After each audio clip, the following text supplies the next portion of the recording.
Okay, dumating po yung ating concrete gun tacker na in order and atin po siyang bubuksan ngayon. Okay? Pag binuksan po natin, makikita po natin, mayroon po siyang manual. And then yung pinaka gun tacker po natin, okay, meron po siya kasamang glass for protection sa ating mata. And then, ito po yung orange na to is panglagay sa tinga headset kasi po may pulbura po siya na ginagamit ang kanyang bala. Mayroon po siyang gloves, and then oil, lubricant po niya, and then mga extra po na part ng ating gun tacker. And then, mayroon na rin po siyang kasamang ilang pirasong bala, nasa 20 pieces. Okay? Ang paggamit po nito ng ating gun tacker, kung pwede po natin siyang buksan, kapag gusto po natin na mas malalim yung baon, hayaan po natin yung bolt nito kasi meron po siyang 4 na bolt dito sa kanyang pinakanusing.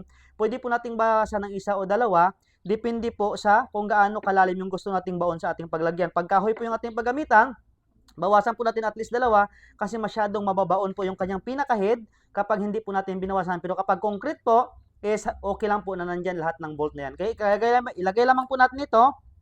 And then after that is ilagay natin yung pinakatakip sa taas.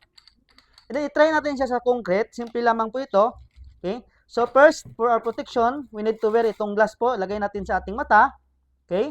And then, pagkatapos po niyan is, ilagay natin ito yung parang headset niya sa ating tainga kasi masyadong malakas po yung kanyang tunog para hindi po tayo mabingi. Okay?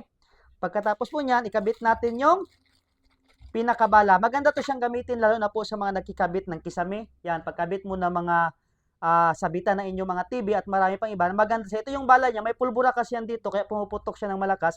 And then ilagay lamang po natin sa pinakadulo.